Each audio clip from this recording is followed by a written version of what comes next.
tiene a todos los productores culturales de la provincia y de la nación. Tienen una pinacoteca extraordinaria, envidiable. Nosotros que estamos acá en los museos, yo en el Museo Histórico y ustedes como Bellas Artes, nos da mucha envidia realmente, porque tienen cursos de francés, tienen una cantidad de actividades culturales que a nosotros nos encantaría poder hacer, lo que pasa que falta por ahí el esfuerzo justamente de la propia sociedad para generar. De ese lugar extraordinario al cual voy hace, justamente este año van a ser 25 años, porque se presentó ahí por primera vez mi primera novela histórica de Londra Estrada, y desde entonces voy cada cierto tiempo cometo el poderoso error de invitarme y voy. Y ahí la conocí. Ella, estábamos en una comida previa a una presentación de una traducción de poesía inglesa mía. Estábamos comiendo, estaba la madre por ahí con las amigas, toda la gente amiga de la comisión de la Asia. Y yo les dije, bueno, a mí lo que me gustaría es que me presentara el libro alguien de acá. Se miraron entre todas, así como una especie de pensamiento único, me dijeron Carolina. Y ahí fue la primera vez que escuché el nombre de Carolina. No estaba ahí, ella vio el video, como ustedes seguramente saben, pero se vino en la feria del libro y la presentamos con tal actividad, con tal altura de profundidad y sonetos de Shakespeare. De ahí iniciamos una muy buena amistad. Inclusive alguna vez le hice, en pandemia, le hice un reportaje por día digital.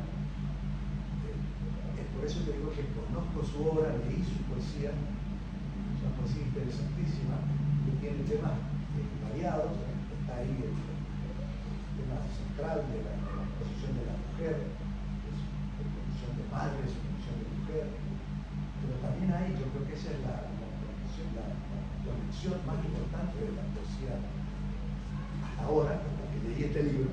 Para mí la conexión más importante para mí con la poesía es ese acercamiento, ese abrazo a la naturaleza, a los árboles, por ejemplo, ese amor a los árboles, a las flores, a las plantas, esa simbiosis con la naturaleza que muchos poetas han transitado. Por supuesto, hoy hablamos con ella de Valeria Ortiz, el famoso poeta de Paraná, Entre Ríos, y para usar alguna antecedente de otro lado, Virginia Woolf, la famosa novelista inglesa, que habla o cuenta cómo se puede llegar a una especie de éxtasis en el contacto con la naturaleza. Y eso uno lo siente en la poesía de Carolina. Lo cierto es que este libro se aparta un poco, no se aparta, profundiza esas líneas, más por la vía de la ensayística. Eso está muy bien, yo creo, siempre lo digo, el escritor tiene que cultivar todos los géneros. El buen escritor tiene que saber desempeñarse, cultivar, mejorar sus modos de expresión en todos los géneros, sea el teatro, sea la poesía, sea la narrativa, lo que fue. Y el ensayo. El ensayo es fundamental para conocer al escritor. A través del ensayo sabemos quién es el escritor. Más allá de que a través de su poesía llegamos a reconocer su postura estética y su creación, su logro estético.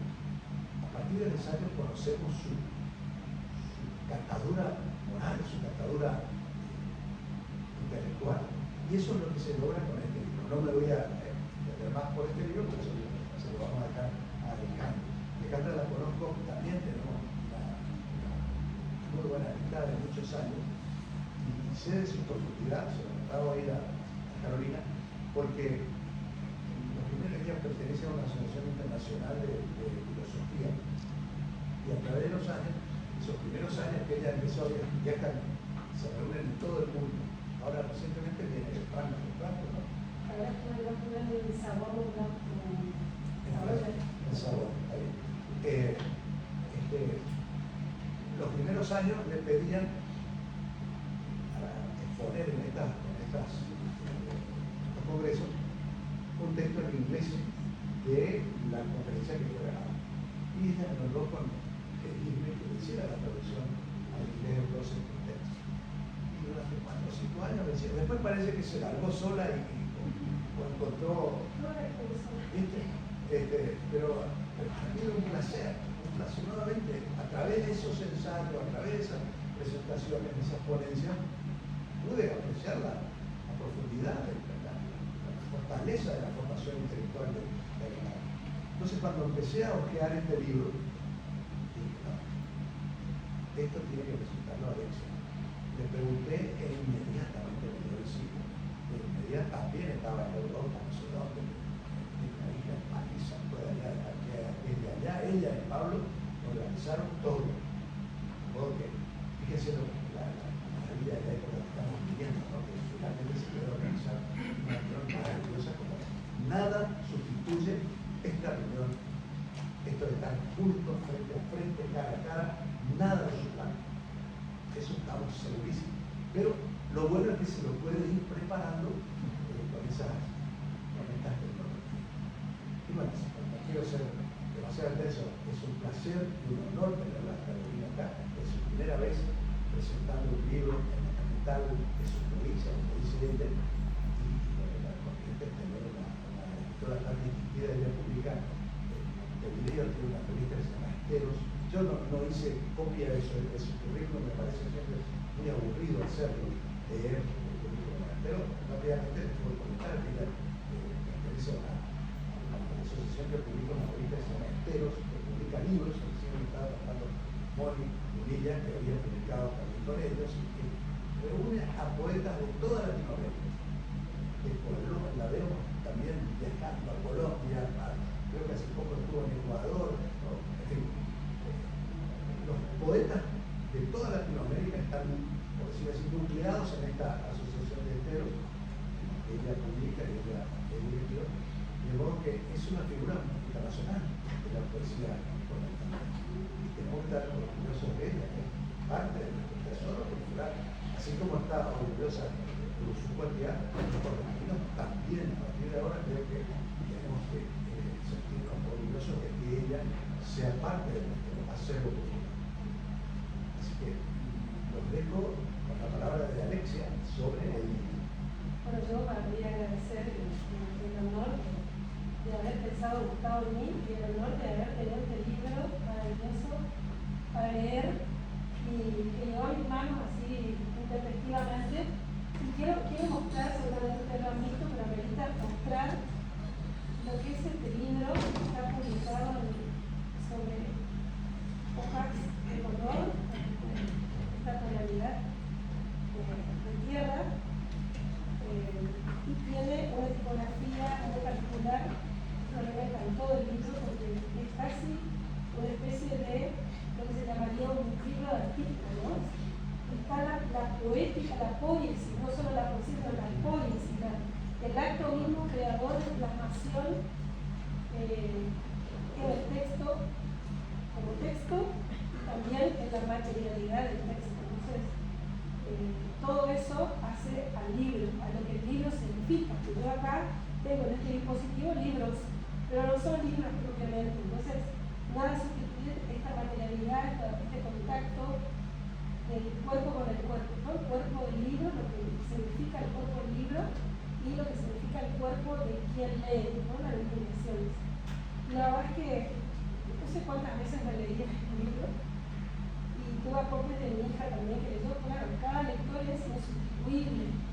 Entonces, lo que yo voy a poner es solamente mío, que compartí algunos puntos de vista, y le agradezco a Carolina, que acabo de conocer hoy, pero en realidad la conocí el primer día que tuve este libro en mis manos. Entonces, bueno, hice algunas reflexiones y le di una forma un poco teórica, pero en realidad como lo hago como lectora, no lo hago como académica, ¿quién podría separar eso? Pero de todos modos digo que la perspectiva de lo que escribí es en función de mi experiencia lectora, con mi experiencia filosófica, y bueno, uno lee desde el sesgo en el cual se encuentra y a partir de ahí permite.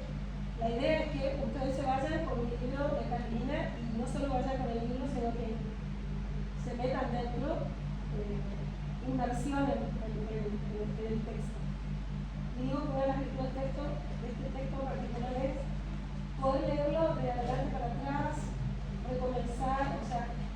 hay una unidad de sentido, pero también está, bueno,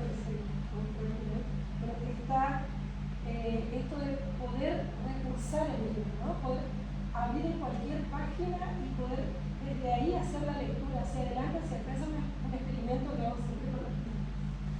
Y eso me parece que en este caso funciona muy bien. Funciona eso. La extensión de un deseo, Carolina Zamora. ¿Qué decir de la poesía con la poesía? Es la gran pregunta que campea todo análisis y toda genuina y primaria acción de leer, o mejor dicho, de entrar en la poesía.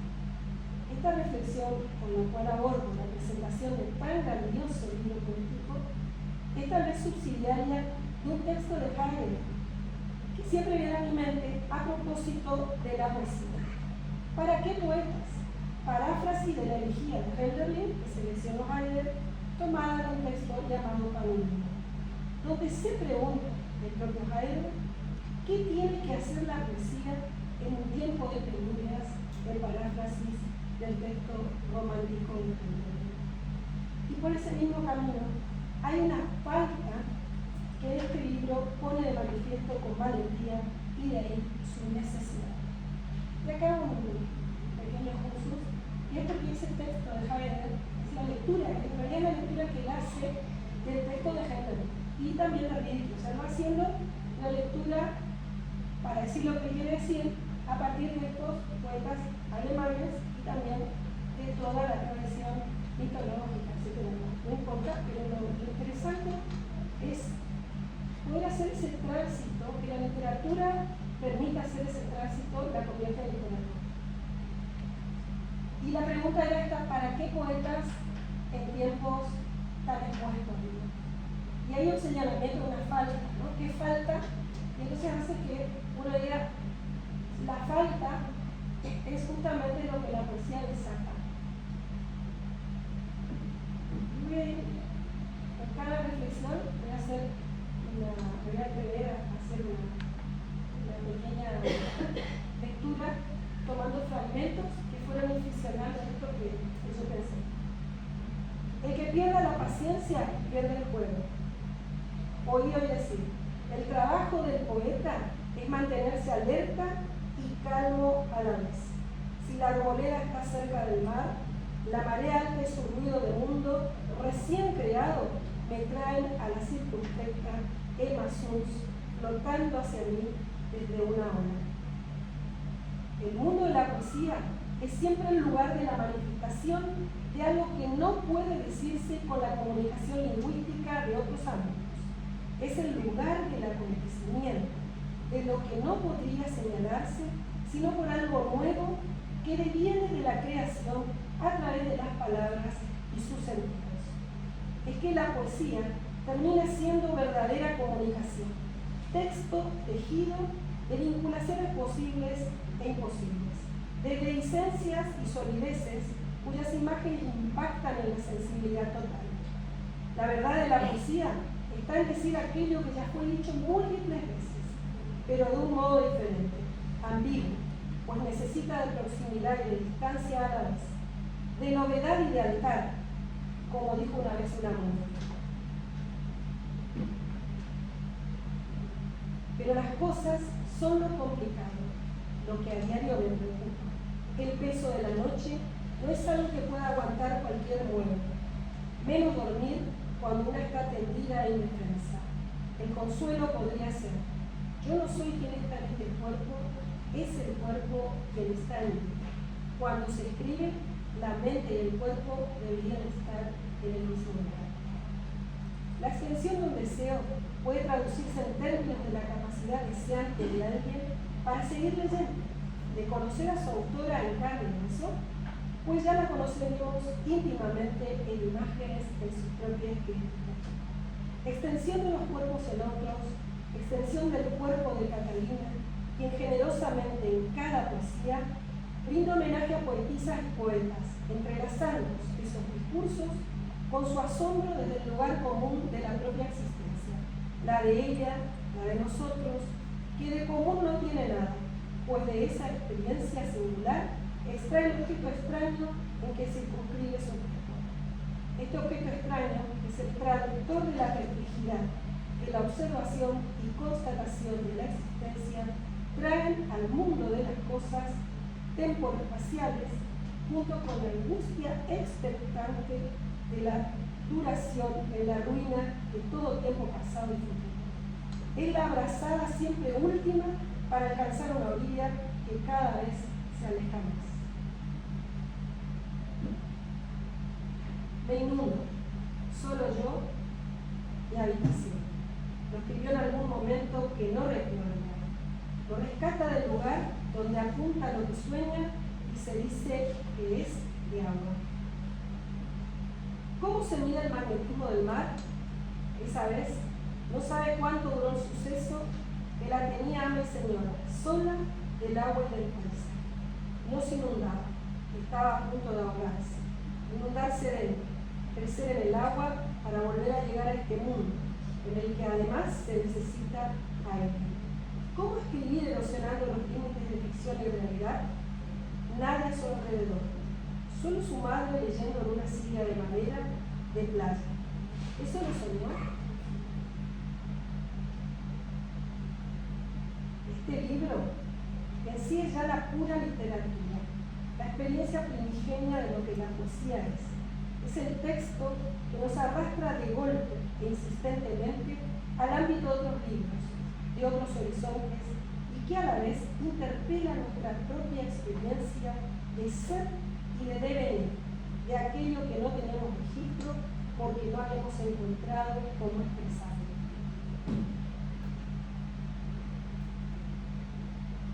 Lo que se diga será usado en mi contra. Esta calma, el sigilo. Quiero escribir que el paraíso es también delirio, escribir sobre las flores muertas. Quise nombrar la eternidad en un instante, ser dócil, ser ágil, ser serena. Pero los árboles no saben ante piedad y necesidades. Son ellos quienes se muestran plenos. No mitigamos la estrechez con su holgura. Los árboles no son esta introspección, son ellos. Los desterrados de algo buscamos valor y sosiego en su verdad.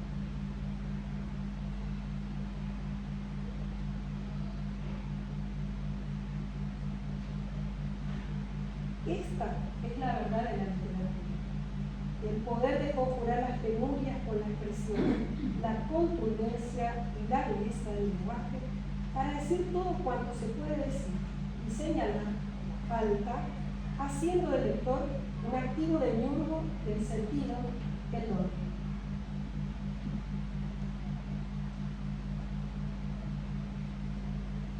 En la profunda noche oscura del alma, me corrige Verdi.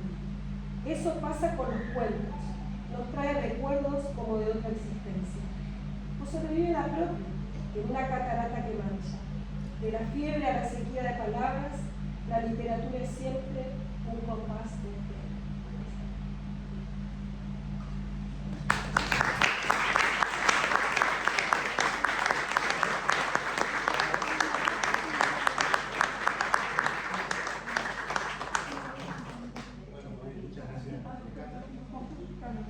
Vamos a escuchar ahora a nuestra ilustre visitante, su primera presentación en la capital de su provincia, que para todos nosotros es un gran honor tenerla acá.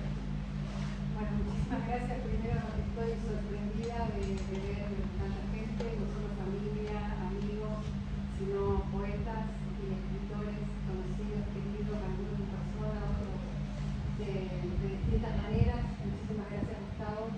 Muchísimas gracias, Alejandra. Es un honor para mí estar en Corrientes por primera vez con este libro que es el 10º, después de haber presentado sí algunos libros en Cursú y en varios lugares de América Latina, en varios lugares del mundo, en 3 continentes, ahora estoy pensando en quizá 4, pero no había tenido la suerte de estar acá. Así que es una alegría y agradezco mucho tu profundidad, tus reflexiones, tu apreciación sobre el libro. Me encanta que tengas esa idea, porque uno finalmente escribe para comunicarse, para llegar a un lector, para establecer un puente con el lector, y en tu caso al menos se produjo, así que gracias por eso. Yo quería leer una cosa muy chiquita porque ya que Gustavo dijo, a mí también me aburren mucho los currículum. De hecho, bueno, una descripción cuando la Fundación Enteros a la que se refirió es una fundación que yo creé en Uruguay hace 8 años, que realiza varias acciones en una revista digital que nombraba Gustavo, en la que publicamos a autores de todo el mundo, de Iberoamérica principalmente, pero también de lugares del mundo. Pero principalmente organizamos un encuentro internacional de poesía que ya va por su 6ª edición y se lleva a cabo en la Feria Internacional del Libro de Montevideo, y es el Encuentro Internacional de Poesía Esteros.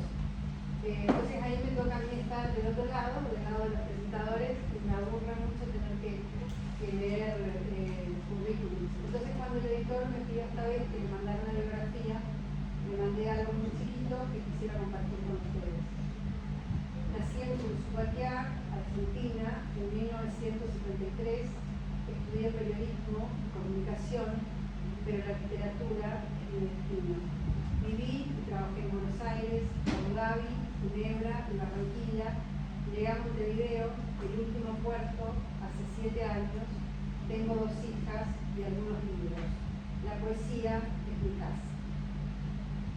Me parece que en contraposición a la extensión de estos textos, ¿no? Que como Alejandra decía, son poemas en prosa, donde uno puede extenderse y puede desplegarse a sus anchas, con esplendor, sin censura, en este caso, que fue un objetivo que me planteé de entrada, no porque quería ser una persona que se censura, pero sí en la poesía uno intenta buscar la síntesis, ¿no?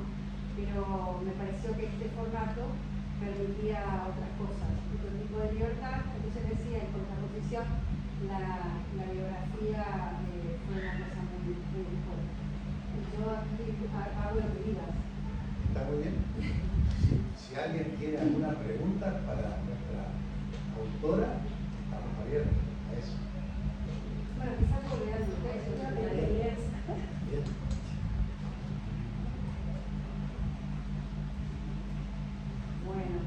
Bueno, también me voy a permitir, porque estamos bastante en familia. Yo estoy en Argentina, llegué creo que el miércoles pasado a presentar, ¿fue el miércoles? No me acuerdo. Jueves. El jueves pasado presenté en ASIAC justamente la asociación, la Casa de la Cultura de la que hablaba Gustavo, mi libro, y después llegué hasta acá, y en medio tuve una noticia inesperada.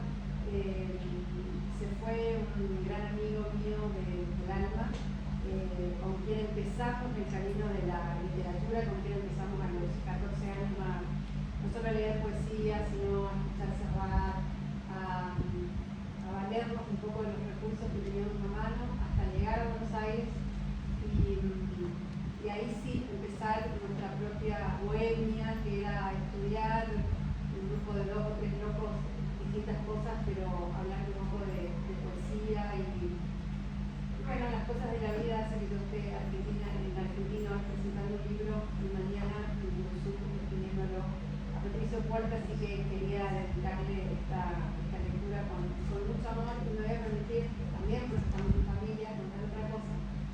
Hace 2 meses estábamos en una casa que habían alquilado María Beconte, Federico Palma y Corrientes, y estábamos justamente con María y Gustavo y Patricio, a quien habíamos llevado, porque ya habían conocido a Federico y a María antes, y entonces en esas circunstancias yo le digo a María que voy a mandarte un libro con vos, mandarte a vos un libro con ella, y entonces pasó la noche, tomamos algunas cosas, Federico dijo, bueno, pero dedicáselo, y yo dije, no, pero yo ya tomé un par de whisky, no puedo dedicar nada, porque no sé qué, y Patricio dijo, mejor, si le dedicas, habiendo tomado whisky, seguramente la dedicatoria saldrá mejor, escribiendo mi letra, ganando mi idea de lo que hice, pero bueno, Patricio... bueno, Está bastante prolijo para... Bueno, en fin, la vida tiene sus misterios y hay que seguir y hay que afrontarlo, pero quería resaltar de que Patricio de alguna manera estuvo presente en este puente que hicimos Federico, María, Gustavo y yo, y bueno, así que le quiero dedicar esta lectura a él en memoria de él. Escribir como destino. Escribo porque busco cantar, sueño para ser, cuál puede ser la diferencia entre soñar y sentir, su convergencia. Todos hemos conocido por momentos la libertad, su sentido más amplio, hemos soñado la falta de fronteras, de límites, incluso de mundos conocidos, como una criatura recién nacida que observa y explora todo lo que queda más allá de algo. Y también, alguna vez, nos hemos construido cárceles, desde niños y más allá. Escribir es otra cosa. Quizá allí haya un destino, macerar lo que se vive e imagina, o al revés, simultáneo. Virginia, qué libertad la de su cuarto propio, qué calvario, que condena la de su mente, su tiempo. Y ¿acaso hemos cambiado? Todos callamos una parte y develamos solo aquello que es mandato. Lo escribimos, y al hacerlo censuramos ya algo en el cómo, depurando por mejorar. Menos es más. ¿Para qué sirve la poesía? Nadie dio jamás con la respuesta correcta. No hay verdades para ciertas preguntas. ¿Qué es la verdad? Pero el espíritu templa y a menudo escribe, y antes olvida y vuelve a algún punto recobrado para empezar. No todo debe tener sentido ni un porqué. Prefiero el ridículo de escribir poemas al ridículo de no escribir, lo dijo Mislao. Yo soñé con ella, es decir, lo hice una vez, soñé con su sonrisa y recuerdo ahora, junto con ella, otra noche en la que estaba en la ensoñación fatal de los absurdos, con ciertas cuestiones de la intimidad, pero en medio de un estadio. Aún no conocía la obra, pero delante de mí el objeto más célebre de Duchamp. Yo de pie de frente a él, desnuda de la cintura para abajo, como el sueño recurrente de los hombres. Era hombre, era mujer, me veo adolescente en el sueño, o quizá recuerda a alguien hoy ese pudor de pérdida y a la vez busca la cita correcta. No hay buenos ni malos, tampoco pertenencias, ni siquiera géneros. Lo mejor para las turbulencias del espíritu es aprender. Es lo único que jamás se malogra. No sé si aprendo, apenas busco algo en su cenar. Me pregunto a menudo a quién me refiero cuando uso la primera persona del singular. ¿Quién es? Si lo guerroso es de todos y es de mi tiempo íntimo, universal. Bueno, elegí empezar con este texto porque creo que se ven algunas de las cosas que dijo Alejandra y Gustavo también, y a lo mejor algunas de las cosas que yo intenté, no sé si lo logré, pero intenté con este libro. Primero, 28 de los 29 textos tienen citas de escritores que nos antecedieron, algunos no necesariamente escritores, algunos son personajes de cuentos. Ella leyó una partecita de Mazuns, que es un cuento de Borges, con la idea de que muchas veces, no necesariamente los que escribimos, pero sí los que leemos, convivimos con los escritores como si fueran parientes, como si formaran parte de nuestra vida, de nuestra cotidianidad. Incluso los personajes de cuentos pueden llegar a, no sé, a hermanarse, o uno los puede ver como, o sea, uno los recuerda casi como alguien que pasó por la vida de uno y hasta hubiera tenido una materialidad. Entonces me pareció interesante este diálogo con escritores usando citas. Después también, bueno, hay citas de personajes, como decía, hay citas de mis hijas, hay citas de mi madre, en esta idea de que la escritura no es una actividad abstracta que uno hace solamente en la intimidad y aislada del mundo, sino que se busca la forma de escribir mientras la vida sucede, mientras uno crece, mientras crecen los hijos, mientras envejecemos, mientras se mueren los amigos y las cosas pasan y uno busca la forma de escribir y entretejer vida y escritura. También algunas otras cosas que me pregunto tienen que ver con la cuestión de género, muy desde mi mirada, que no es una mirada que quiere ir por el lado de olvidarse de los hombres, sino una mirada integradora desde la cultura, de leer a los grandes pensadores que importan el género, porque por eso acá hablo de que realmente a veces no es pertinente saber si es hombre, si es mujer. Y otra cosa que quiero remarcar, para no ponerla muy intensa, de este texto, yo termino preguntándome a qué me refiero cuando uso la primera persona del singular, porque es un libro que particularmente, fundamentalmente está escrito en primera persona, no necesariamente en todo el libro, pero bastante, con la premisa de que el que escribe, algunas veces escribe desde esa primera persona, pero con una ambición o con una idea de universalidad, pensando que esa voz que usamos nosotros es una voz prestada, que sucede a través nuestro, pero de alguna forma intenta contar un tiempo, contar una circunstancia, que tiene que ver a veces con el origen, bueno, estoy hablando de corriente, tiene a veces que ver con el origen, pero también es común a un tiempo. Yo estoy segura que probablemente podría haber una persona, ni siquiera hablo de Colombia, estoy hablando de Marruecos, que pueda leer alguno de estos textos y pueda identificarse con esto, porque es como el tiempo que nos atraviesa y las cosas que vamos pensando. O sea, sí, esa es una idea borgiana, porque decía, todo hombre es todos los hombres. Lo que le pasa a un hombre le pasa a todos los hombres, a toda la humanidad. Y eso, esa universalidad del ser humano es maravillosa, y esa la encontramos, por supuesto, muy bien detallada, muy bien reflexionada acá en este libro. Es así. Bueno, quizá, si tienen ganas, leo algunos textos. Lo que pasa es que me equivoqué, quería marcar otro. A ver si... Siempre pasa. Sí. Lo marca y no encuentra. Quiero leer uno que sea un poco más amigable, ¿no? Como para bajar un poco más las cosas a tierra. Detener el mundo. Los 3 manzanos del frente me hablan de la abundancia. Cuando bulan, no me entero. Solo conozco el ciclo del alumbramiento. Y crecen las frutas con avidez de adolescencia. Y una solamente con hambre de soñar. No duermo, porque cosecho manzanas, sé que no duermo. No escribo, cocino, me quedo muda. Cocino porque mi madre me inculcó aquello de no desperdiciar. Hago mermeladas, doy vueltas, camino, revuelvo las manzanas, ovulo, estoy exultante, hago compotas, camino, nunca olvido aquello de andar y oler las flores, sabio consejo.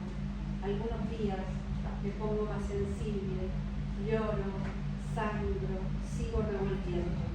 Llega una nueva tanda de mermeladas, escribo alguno que otro texto, finalmente llega el charly, me rindo y duermo. La señora que plantó los 3 manzanos no me vendió una casa, me regaló este ciclo, otro más. Respiro y aprendo. El marido, el ex marido, se dejó por descuido un cactus, uno enorme, lleno de pequeñas espinas, mal estacionado. La maceta era más grande que las ruedas del auto. El cactus, lo juro, me tapaba en el retrovisor el cielo. Casi cualquier cosa se puede aceptar de alguien, no que le tapen aún el cielo. Cuando vino a buscarlo, era época de guayabas. Mamá casi ya no cocina, no porque no pueda, no tiene ganas. Se cocina para otros, dice, no para una. Come poco, entendió aquello de los ciclos, con el tiempo se necesita menos de todo. Si duerme cuando quiere y como un bebé, acunada por su propia paz. Y sueña con el ánima, mi padre, ese que a ella la visita en sueños. A media mañana me como rápido la mermelada porque debo apresurarme a anotar el último sueño, la cara aún marcada por ese correr agitado de las noches entre historias delirantes y kilos de compotas esperando a que termine el almuerzo. Miro y oigo a los pájaros revoloteando afuera. Papá despliega ante mí el universo. Detengo el mundo. Las hijas en sus vidas, la madre en las suyas. Aquí, yo y estos textos. Corrijo, intercalo tormentas en las líneas. El chutney para la cena. Avanza el libro, se sigue soñando. Entre nuevas manzanas se lee algo recién escrito a una hija. Mamá, me inquieta lo que me lees, de la mejor manera. Y la corre, estudia, esos días duerme poco. Yo estiro, como siempre las noches, y recuerdo otra advertencia. En un instante se deja de ser para ellos solo la madre que un día dio a luz. Se es una que a la postre escribe y lee.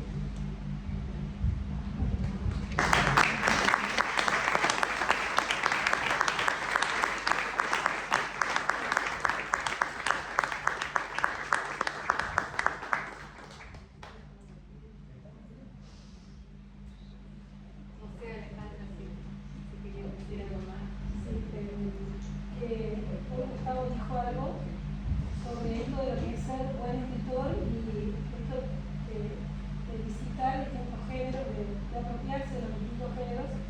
Y bueno, yo veía en el texto esto de poesía, pero bueno, está en prosa, pero hay el cuento, hay algo de novela también por ahí, como fragmentos de novela y el ensayo. Entonces está todo un libro de poesía, están todos los géneros literarios, hasta hay como teatralización en las imágenes. Y también hay algo de la narración que es que tiene un punto, un nudo. Entonces, siempre hay un nudo en cada poesía, digamos. Entonces, el texto es absolutamente completo, porque ya digo esto, ¿no? La literatura ligera, es pura literatura. Entonces nos está también llevando a otros textos. En mi caso, todos los que estamos acá somos ávidos lectores, hemos hablado con distintos géneros y distintas procedencias de lecturas. Entonces, la virtud de Catalina es ponernos en la experiencia de lectores, o sea, hacernos mirar en ese espejo de lectores y se nos viene toda la literatura encima y nos atraviesa, ¿no? Sentir ese atravesamiento del cuerpo. Yo enseño estética en la universidad y siempre insisto que la estética, lo primero que tiene que estar es el cuerpo, ¿no? El atravesamiento del cuerpo. Y digo que una obra funciona, sea una obra pictórica, cine, literatura, cuando nos toca el cuerpo, cuando inhiere el cuerpo, ¿no? Cuando hay un atravesamiento del cuerpo. Y además se sabe de la calidad de la obra cuando uno termina de visitar la obra y ya está cambiada, ¿no? La sensibilidad, la experiencia cambiada. Y eso es lo que este texto deja. Entonces, cumple totalmente. Yo le encuentro mucha influencia, no sé cuánta habrá habido, pero la identifico mucho con las novelas de Virginia Woolf. Este texto de las manzanas, por ejemplo, es perfectamente wolfiano, digamos, porque, un consejo, podrías escribir novela, porque manejás el monólogo interior, que fue el estilo que introdujo, por decirlo así, en la literatura universal, Virginia Woolf y James Joyce, en la literatura inglesa, y que después todos absorbimos. Podrías dedicarte a hacer una novela del monólogo interior con total destreza, estoy seguro. ¿Viste? ¿Me equivoco? Es así. No, de hecho son dos autores bueno, no voy a decir que conozco la obra de Lois porque no es cierto, pero sí tengo de la teoría literaria, por supuesto, y hay mucho de, como decir, de monólogo interior acá, y también de Virginia, por supuesto, que además es como una de mis poetas del altar, digamos, siento muchas identificaciones estéticas con ella, sobre todo esto que marcaba como del monólogo interior, del fluir de la conciencia, que es un poco de esto, ¿no? Por ahí cuando en algunas entrevistas o algunos otros críticos lo han resaltado también, hay como decía al principio también, ¿no? Una idea de escribir con censura, sin censura, perdón. Estos textos fueron escritos en general como se escriben los cuentos, no son cuentos, es prosa poética, pero como se escriben los cuentos que se suelen escribir en una sola sentada. Y además hubo muy poca intervención posterior. Para mí ese es un desafío porque soy periodista, y además trabajé como periodista muchos años, entonces hay una tentación ahí muy fuerte de querer editarlo, ¿no? De decir, bueno, no, esto quedaría mejor. Entonces hubo sí un pequeño trabajo de edición, pero muy chiquito, respecto de corrección de la repetición de palabras, quizá de la puntuación, pero la idea fue mantener el original lo más fiel posible, porque eso es el flujo de conciencia, ¿no? Eso es como vienen las ideas así atravesadas, mezcladas. Creo que quizá lo vieron en los dos textos que leí. Hay cosas que van digamos, atravesando o caminando a través del texto, que son pensamientos que no están necesariamente conectados unos con otros, pero forman parte de la intencionalidad del libro, de nada, de que a lo mejor se necesita una relectura. También está muy presente lo lírico, calculo que quizá lo notaste, y bueno, también se mete ahí un poquito algunas teorías de Freud y de Lacan, que son autores que me inquietan porque, bueno, Freud en particular además era un gran escritor, pero y Lacan llegó para dar la síntesis de que la palabra es lo que nos lleva y nos mueve y nos condiciona y nos hace desear y un montón de cosas. Entonces, si bien creo que es osado, me parece que hay que animarse cuando uno tiene cierto camino andado a tratar de reunir esas lecturas que uno tiene, que en algunos casos toca de oído, porque yo sobre lo que sé digo que sé, y sobre lo otro son picoteos, pero en todo caso son todas cosas que nos conforman como seres humanos o como creadores para tratar de llevar y plasmarlo al libro. Y hablaba de eso porque tuviste dos lapsus que son decirme Catalina y no Carolina, pero me encantó porque mi bisabuela se llamaba Catalina y yo hablo mucho de la trascendencia, así que las cosas está presente.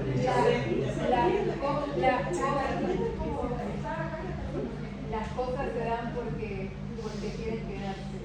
Y es la segunda vez que yo hablo y mi mamá está como un loro ahí interviniendo atrás. A la próxima presentación no la llevo.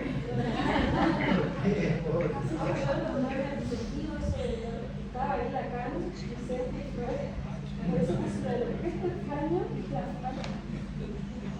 o sea, está lo de la tarea lograda.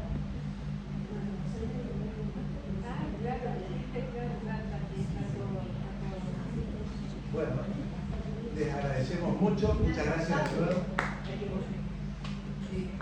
Bueno, muy rica, que me viene Catalina. Bueno, sí. Ahora Catalina está acá entre nosotros dando vueltas.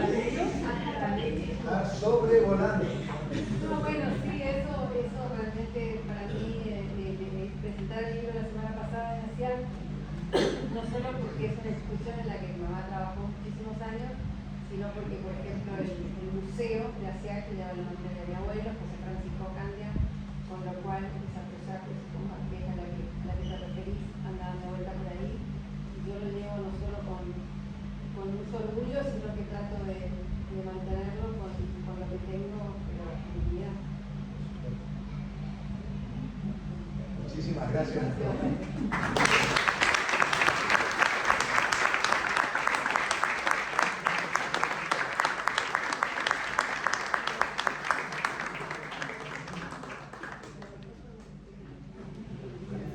Los libros están ahí si alguno quiere adquirirlos.